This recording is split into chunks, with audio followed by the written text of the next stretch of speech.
A couple roster transactions to bring everyone up to speed with. We signed defensive tackle Ziggy Hood today, cornerback TJ Green, and linebacker Josh Martin. So those three came on. And then we waived two players, waived injured defensive tackle Kenny Bigelow, and then we waived wide receiver Chad Hansen. So that puts us, we were at 89, that puts us right at 90. So two came off, three went on. Hood will be in jersey 76, Green will be in 36, and Martin will be in 54. Any questions? What can you say about the Mike Thomas situation right now? Listen, I think it's something that hopefully will be resolved soon. It was more common, I think, back when some of these picks weren't slotted, more common with rookie players, but, you know, I think his agent, Mickey, those guys are working on it, and, you know, I'm optimistic it'll be done fairly soon. Would you say you're surprised right now that No. Has he given you the impression that he won't be here until it's done, or what? No, just it is what I mean. Just what I said. I mean, listen. I think that I'm sure those guys are working on it, and you know, the focus that I have now on obviously are the players that are here. When you have a situation like that, would you talk to Mike at all on the side? Not about the contract, but just would you have communication? Yeah, I might, but I wouldn't talk to you guys about it. Sean, TJ Green resigned. It looked like he may have stepped away from football last year. When Yeah, did he look, make it clear that he he went through the workout, looked pretty good. You know, so he's someone that battled, you know, a little bit of the injury bug, but we thought he moved around well, and so we'll have a chance to evaluate him. Sean, I know you don't like to talk about injuries, but can you give us an update on Seattle Rankins, where he is in his progress? Yeah, no, I won't, because that'll lead to updates every week and then every Tuesday, and so he's rehabbing, and you know, hopefully I know he's on schedule. New precedents here right in the middle of July, and then I'll be upset for the whole year. You can tell us his roster status, right? Say it again? You can tell us his roster status, his PUT and everything. Yeah. Coach, right at the beginning of training camp, the lawsuit because of the non-call is going through the judicial system. How do you guys put that behind you with all this noise coming from outside? I'm unaware of any lawsuit, and so obviously it's behind. I don't think it's making.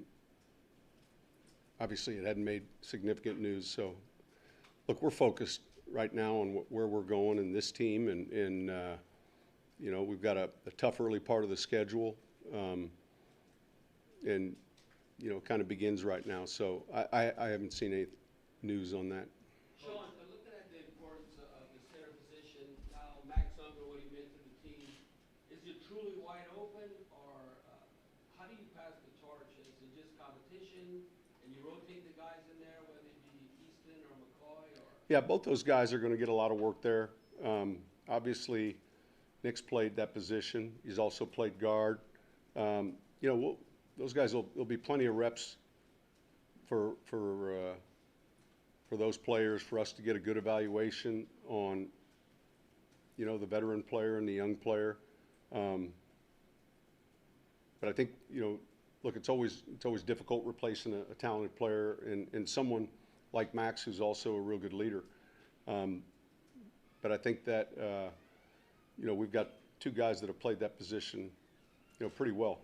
Sean, there were high expectations last year, maybe higher this year. Last year, you kind of embraced them with improvement, right? Do you take a similar approach, or is it just a fresh thing every year? Yeah, I mean, look, we don't have any specific slogan. It's not to say that we wouldn't have something, but I think that, look, you start with the fundamentals, you start with the basics, all the things that you're able to do now in training camp, you know, that you were unable to do in the spring. And again, the pressure is always on, you know, the selection of and the evaluation of the correct 53 in your practice squad. you know, that's the thing that we have to be on point with. Given Drew's age, how much do you anticipate maybe managing reps in training camp?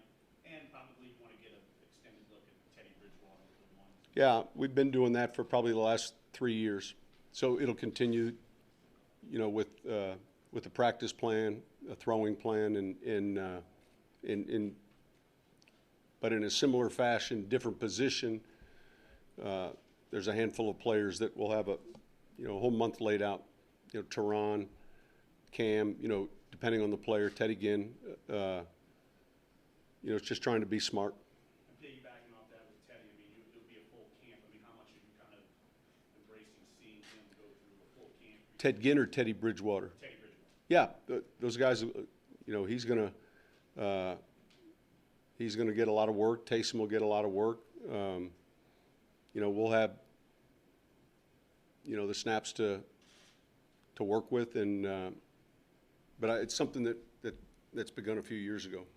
Sean, speaking of Ted Ginn, is he now the leader in that wide receiver meeting room since, you know, Michael Thomas is not available? How does that go about with Coach Season?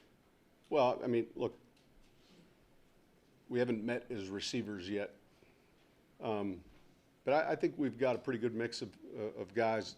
Certainly, Ted's played a long time. You know, it's a room that there's been maybe a little change, but not a lot. And I think Ronald Curry and Curtis Johnson both. I mean, I think you know, it's like no different than any other position group. You know, those guys will be training, working hard to improve. Mike Thomas as well. I mean, so yeah, I think the leadership there. You know, it's not like there's 3 veteran players there, but certainly Mike's played long enough now. Ted Ginn's played quite a while, and you know, then we've got a good combination of some younger guys, and you know, and Matthew's a veteran player, so that'll evolve. Sean, as far as Cameron Meredith, I know the fans are asking, is he ready to step up? We haven't really seen him in OTA's minicamp. Where is he at right now? You think he's ready to roll? Yeah, listen, he completed the conditioning test. This will be an important camp for him. You know, I'm sure he's excited. You know, so the key is getting the work in that he's going to have an opportunity to, and you know, and then there's that balance of being smart. You know, there's a handful of players that are coming into training camp, you know, full, and yet we got to be smart as we, you know, bring them back to that workload. How did you guys do in conditioning? They did pretty well.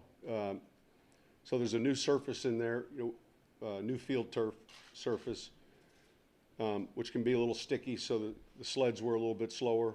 But yeah, it was good. I was pleased. I thought they did a really good job.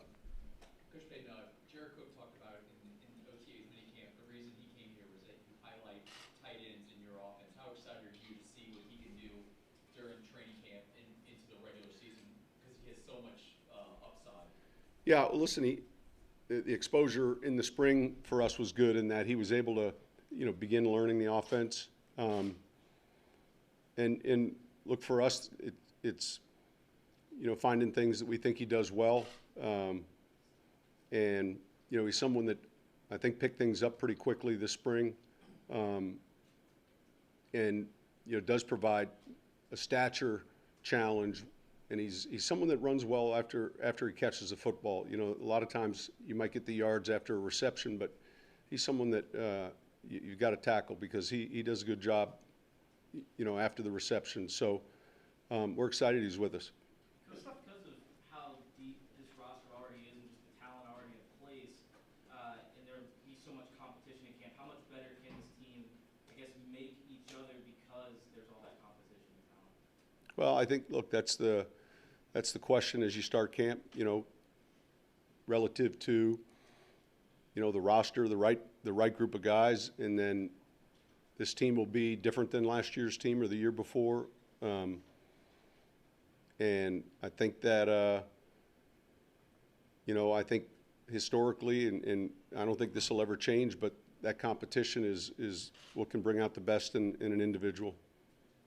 The stuff you were able to do offensively last year with Taysom Hill, as you do the sort of self-evaluation in the offseason, is there more meat on that bone? Are there ways you can use him?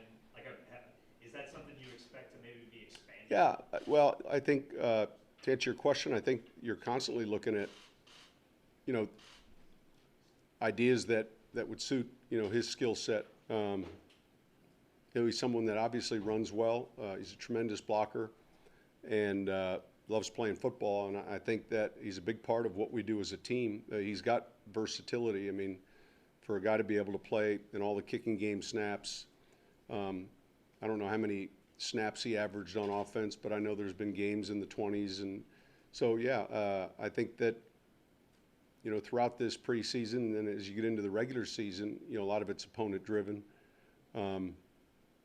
But he's been fun to work with.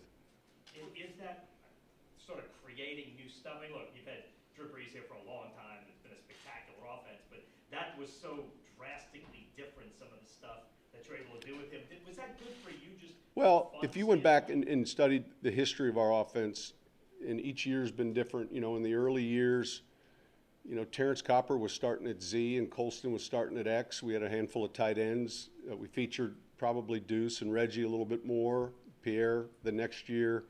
We've had some different tight ends play, Billy Miller. And so I think, you know, then Sproles, Jimmy Graham.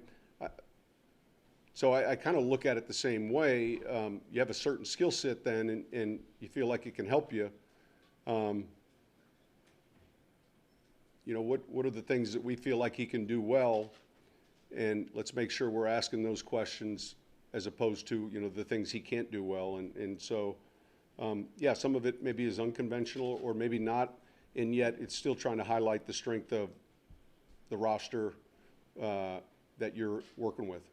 As far as Ziggy Hood and Josh Martin are concerned, two veterans with a lot of NFL experience, what did you like about them leading to Well, with Josh, it was you know, he's been a real good special teams player, and so his physical was good. Ziggy's been a very consistent player. So, you know, it's not unusual for us to have a workout like that, you know, prior to camp. Coaches are back in the office. And so we brought in a handful of different positions to kind of update. Even if a player's not signed, you can at least update the grade relative to what kind of shape he's in. You know, is he, you know, we'll have a whole ready list once you get into the start of the season. If there's an injury, you know, you kind of know, here are the 2 or 3 players that, you know, quite honestly, we could be calling on a Sunday after the game to organize a flight in. And so you're gathering the information all the time. And, yeah, these guys fit some specific areas, you know, that we thought were important. Sean, looking at special teams, the coverage units have been outstanding the past couple of seasons. When you look now with the return game, are you really optimistic at what you've seen so far, like Marcus Sherrells, whoever it might be, that's one area you definitely can get a whole lot better, like particularly punt return? Yeah, our kick return's been good. Our punt return game is the one area we'll continue to work on. We've done a good job rushing the punter. We've had some blocks. You know, certainly there's things that you look at after the season's over with, and you know, and that'll be something that, and there's no secured position for any one player. You know, he's had experience, Sherrells has, and I'm optimistic and looking forward to watching him in the preseason. But yeah, that's something that can certainly be an asset for you and help put you in good field position. Was there a moment in his first 3 years here with Michael Thomas in practice or in game where you just realized he really was a special receiver? Well, it's typically never one moment. So it's a series of practices. It's a series of games. You know, confidence is established, and then so it happens. You know, for Mike, it happened early because we saw that success in his rookie year. For some players, it takes longer, but you know, that's something that, to his credit, he came in and very quickly was ready to compete, learn, and then, you know, establish the rapport, if you will, with Drew. Which spots on the position groups are maybe you keying in on particularly, like certain battles or certain Honestly, and I understand the question, but look, you could look at a few different spots. Center, for instance, we talked about. Punt returner, we just finished discussing. But you're looking closely at all of it, and paying close attention to, that old saying of go by what you see. And so, the method in which we acquired our player to get here is certainly not necessarily related to once they're here. There's an expectation now, and so look different than Cam Jordan maybe or a certain position group, but there'll be a lot of competition, not just at center, linebacker, corner, nickel. I mean, pick a position. So that's what we're getting ready to start on. Sean, was there anything that particularly stood out with the growth of your second-year receivers, Traquan Smith, Keith Kirkwood? Yeah, they both played. A lot of times for a rookie receiver, to play as many snaps, I think we can lean on that experience and build on it. Sean, Aside from Mike, is everybody here? Yeah. Sean, looking at Davenport and expectations with him, obviously you talk about the progression rookie year Mhm. to 2 or 3 years in. A lot of it is confidence. Where is he at? Is he ready to roll and be an opposite guy? Yeah, he's doing well. We haven't been in pads yet, so it's hard to say from the end, but he's healthy, and we saw how he played when he was healthy last year, and so